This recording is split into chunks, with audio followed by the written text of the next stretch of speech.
Hello दोस्तों, welcome back to favourite channel Forest Blast. मैं हूं आपका होस्ट अभी। बड़ा ही इवेंटफुल दिन रहा। क्योंकि साइडवेज मार्केट थी, बहुत सारी चीज़ें बताई गई थी, लेकिन वही चीज़ था कि मेजर मूव के चांसेस थोड़े से ज़रा कम थे।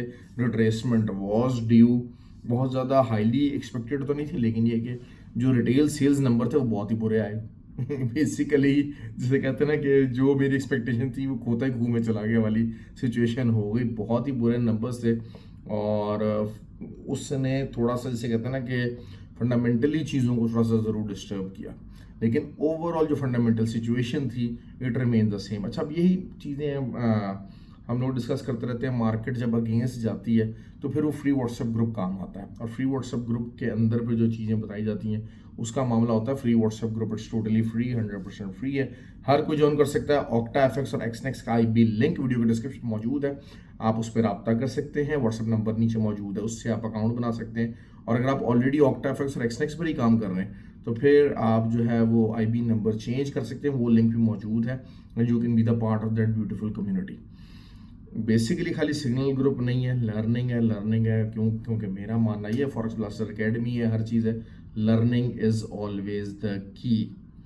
और मज़े की बात ये होती है कि साइडवेज ज़रा सी मार्केट चली है, कितनी है मतलब ये कि 120-30 पिप्स गोल्ड की मार्केट चली होगी। चीखो पुकार मची हुई है भाई, सफ़े मातम बेची हुई है, पता नहीं क्या ऐसे हो गया, तबाही लग गई। तो that is something very very extra और यूनिक। बहरहाल नैस्डैक का हमारा जो मैंने लेवल बताया था उसके मुताबिक ही ट्रेड आई। गोल्ड ऑयल का जो हमारा 75.5 का तकरीबन जो है वो टीपी जो था वो हिट हो गया। और वहाँ से रिट्रेसमेंट ड्यू थी, लेकिन रिट्रेसमेंट थोड़ी सी ज़्यादा आ गई। लेकिन बहरहाल अभी भी जो है वो जो एरिया हमने बताया हुआ था उसके मुताबिक ही चल रहा है। और 77 और 0.6 का जो एरिया, 4 से लेके 6 का एरिया था, दैट इज़ वेरी इंपॉर्टेंट। और 78 के नीचे ही क्लोजिंग आई है। That is the key for the oil. तो कल क्या हो सकता है वीडियो के अंदर। अच्छा, सबसे पहले बताना चलूँ, 4 मार्च ऑनलाइन और फिजिकल क्लासेस के लिए आप रजिस्ट्रेशन कर सकते हैं। You can be the part of that group for the online और फिजिकल क्लासेस लाहौर के अंदर हो रही हैं।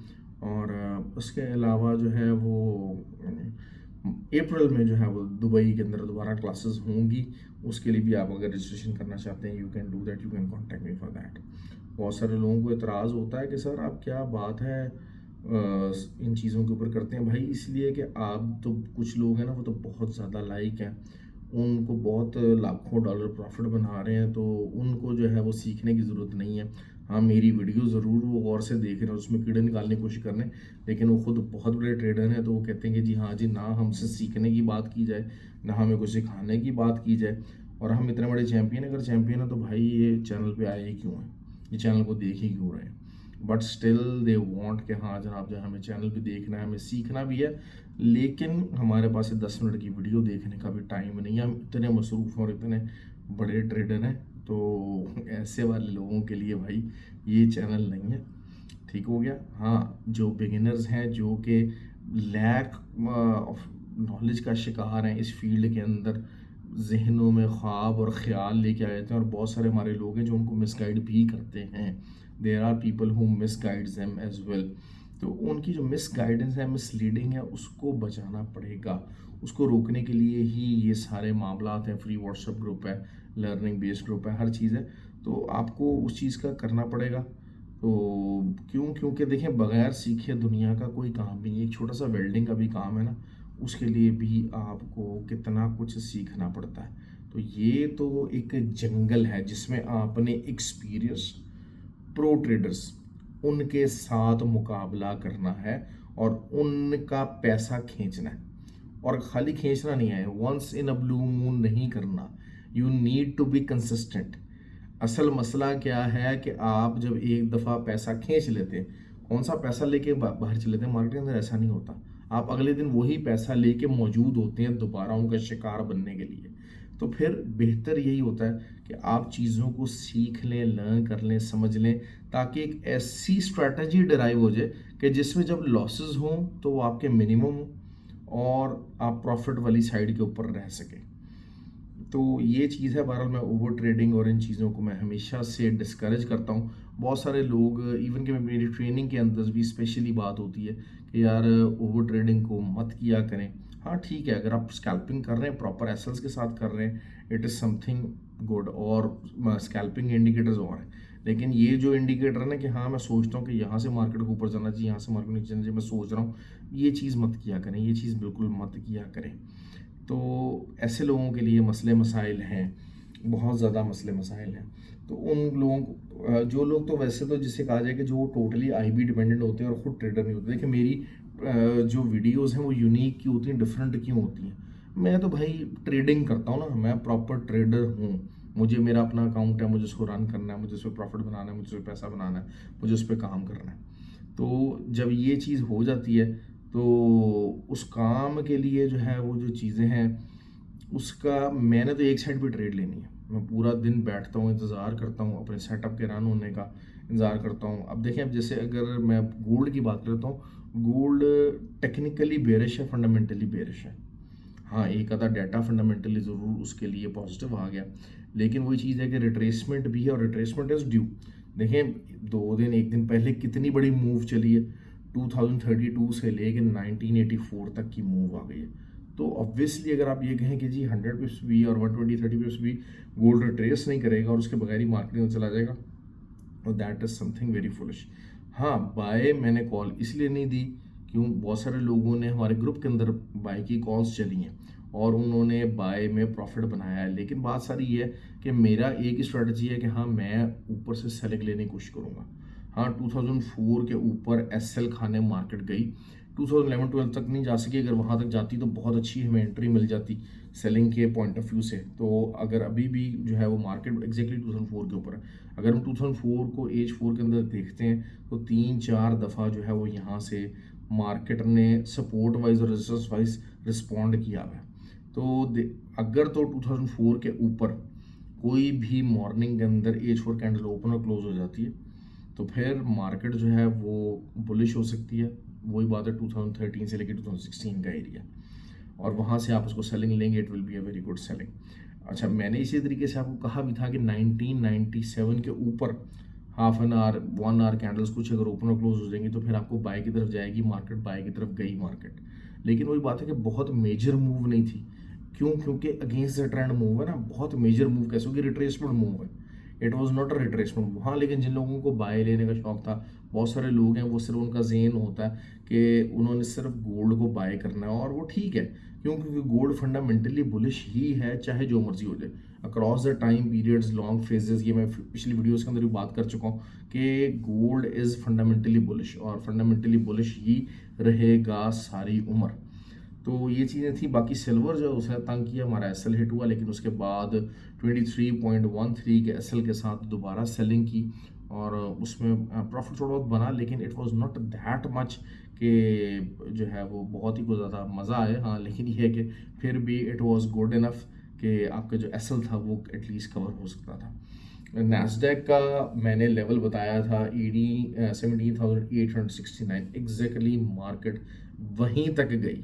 अब कल भी आप जो है वो 17,896 के एसएल के साथ अगर अभी मार्केट की क्लोजिंग उससे नीचे आ जाती है, 823 चल रहा है, उसके नीचे आ जाती है तो फिर अगर आपको दोबारा से सेलिंग मिल सकती है तो फिर 17,616 ये लेवल आपको मिल सकता है कल आने वाले दिनों के अंदर। हम लोग सेकंड सेल सिग्नल का वेट कर रहे हैं। बेसिकली आज तमाम जो मोस्ट ऑफ द स्टॉक्स थे वो रेड थे, लेकिन नैस्डैक ने रात के टाइम पर रिकवरी कर ली।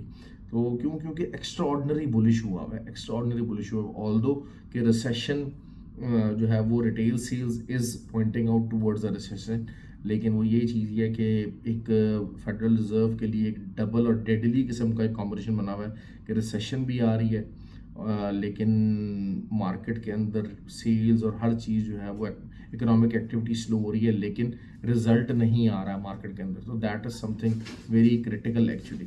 तो ये चीज़ें, ऑयल है, ऑयल का आप 78.32 के ऊपर का एसएल दे के आप लाजमी इसको सेलिंग कर सकते हैं। You can continue your selling. I hope कि जो है साइडवेज मार्केट के अंदर फंसा हुआ है और दोबारा से देखते हैं कि लोअर लो बनाता है एज 4 के अंदर और क्या मामला चलता है। लेकिन यही बात है कि 78.3 का जो है वो एक अच्छा जो है वो एसएल मौजूद 78.5 बल्कि कर लीजिए 78.4 तक की, क्योंकि विक भी गई तो विक को भी हम कवर कर लेते हैं फॉर द सेफर साइड। अगर उसके ऊपर का एसएल दे के आप नीचे सेलिंग कर लेंगे तो that will be something very good. But 78 के ऊपर इंट्राडे क्लोजिंग या वीकली क्लोजिंग कल है तो that will be something very very critical and very very result oriented. तो ये चीज़ें हो गई हैं। उसके अलावा एक्सएनजी देखें, एक्सएनजी के ऊपर 1.62 के ऊपर रिटेलर्स इन्वॉल्व हुए हैं, कुछ ना कुछ प्रॉफिट टेकिंग भी हुई है, लेकिन वीकली जो क्लोजिंग है वो 1.62 के ऊपर आना बड़ा ज़रूरी है। आज बड़े अरसे बाद AH1 के ऊपर जो है वो H1 की जो कैंडल्स थी वो 20 मूविंग एवरेज के ऊपर कुछ ना कुछ ओपन और क्लोजिंग हुई, तो थोड़ा सा रिस्पॉन्स ज़रूर करने की कोशिश की है, बट स्टिल जो है वो एक इतना बड़ा बेरिश मामला चला है तो उसके लिए एटलीस्ट वीकली क्लोजिंग सपोर्ट के ऊपर उसके आना बहुत ज़रूरी है। तो कल 1.62 is the area to watch out for. इसके ऊपर क्लोजिंग आई थी। हाँ, ये ज़रूर हो सकता है कि कल एसएल खाने के लिए मार्केट थोड़ा बहुत नीचे 50 60 70 पे जो है वो नीचे जा सकती है और उसके बाद it will come right back. तो मैं इस किस्म का कल कोई एंट्री सेटअप देखने की कोशिश करूँगा। अगर कल कोई इस तरह की एक क्लोजिंग हो जाती है तो that will be something very good और एक्सएनजी के लिए फिर काफ़ी खुशखबरी वाला सिनेरियो बन सकता है। लेकिन a week can go down, I am telling you that. तो क्योंकि एसएल बहुत सारे लोगों ने 1.62 के नीचे रखे हुए, तो उसके बाद कुछ विक वाला फॉर्मूला बन जाएगा। क्योंकि देखिए 30-40 सेंट्स जो है वो एक्सएनजी के लिए मूव करना, it is not a very big deal, I am telling you that, it is not a very huge deal. आप इसको किसी टाइम भी आप एक्सपेक्ट कर सकते हैं कि ये इतनी बहुत मूवमेंट दे दे। खैर, अब ये चीज़ें जो हैं वो मार्केट में साथ साथ चलती हैं और sales are part of the game. हमेशा एक बात याद रखिएगा, लॉस बुक करने से नहीं डरना, लेकिन आप लॉस बुक करने से उस वक्त डर आपका ख़त्म होगा जब आप सेटअप ट्रेड करेंगे। सेटअप जब आपका ट्रेडिंग का होगा, आप सेटअप के ऊपर रिजल्ट निकाल सकते हैं, अपने सेटअप को आप बैक कर सकते हैं, तब आपके अंदर लॉस बुक करने की एबिलिटी आएगी। अगर आपके पास सेटअप नहीं होगा और आप सिर्फ हवा में ट्रेडिंग कर रहे हैं या कोई ऐसी सपोर्ट रेजिस्टेंस देख के सोच समझ के जो है वो ट्रेडिंग करने की कोशिश कर रहे हैं, तो फिर आपके लिए मसला क्या होगा, आप कभी जो है वो लॉस बुक करने की आपके अंदर हिम्मत नहीं होगी। क्यों? क्योंकि आपके पास रिकवरी ट्रेड नहीं होगी। You will always lack the recovery trade. तो रिकवरी ट्रेड उसी के पास होती है जो सेटअप के साथ ट्रेड करता है। ओके जी, आई होप कि you like the video. Video पे जो है कमेंट ज़रूर किया कीजिए और शेयर भी ज़रूर किया कीजिए। This is the only thing which you are providing me as watching the video, and I'm sure there are many people who are getting benefit out of my videos. Thank you very much। और एक और चीज़, सबसे बड़ी important चीज़ मैं बताता चलूँ, every day is not Sunday. हर रोज़ $40 $50 की मूव नहीं आएगी, हर रोज़ $30 की मूव नहीं आएगी। वीक में एक या दो दफ़ा आएगी, तो दैट इज़ वेरी इंपॉर्टेंट कि आप फंडामेंटली टेक्निकली उस बड़ी मूव की तरफ बैठे हो। तो ये चीज़, और वो मूव हमेशा कब आती है, रिवर्सल की मूव बहुत कम होता है कि इतनी बहुत बड़ी मूव होती है कि रिवर्सल की मूव होती है। हाँ, रिवर्सल की सिर्फ वो एक टाइम पे ऐसी आएगी जब स्मार्ट मनी इन्वॉल्व हो जाएगी, उस एक दिन आपका एसएल होना चाहिए। लेकिन अदरवाइज जब भी बड़ी मूव होती है वो according to trend, as per trend ही आएगी, विद द ट्रेंड आएगी। तो हमें हमेशा जो है वो जब विद द ट्रेंड आप ट्रेड करेंगे तभी आप वो बड़ी मूव कैच इन कर सकेंगे और उस बड़ी मूव का जो रिजल्ट है वो तभी आप फायदे में रह सकेंगे। तो ये चीज़ समझिए कि क्या जो है वो बड़ी मूव है इस टाइम पे, गोल्ड का स्टेटस क्या है, किस तरीके से मार्केट चल रही है, सिल्वर का स्टेटस क्या है। सिल्वर जब तक 23 के ऊपर इंट्राडे क्लोजिंग नहीं देगा तो silver will remain under pressure. क्योंकि देखें सेकेंड टाइम सिल्वर उठ के 21.9 के एरिया से आया है वापस, तो इसको there is a high possibility कि 21.9 को ब्रेक करेगा। और ये लॉन्गर टर्म को 21.9 को ब्रेक करता है तो फिर ये नीचे काफ़ी ज़्यादा 18 तक भी बड़े आराम से जा सकता है, बहुत आराम से जा सकता है और गोल्ड से बहुत ज़्यादा तेज़ी से जा सकता है। ओके जी, आई होप कि यू लाइक द वीडियो और थैंक यू वेरी मच और अपना ख्याल रखें और enjoy the weekend. I hope कि कल का वीक की क्लोजिंग बहुत अच्छी रहे। Thank you.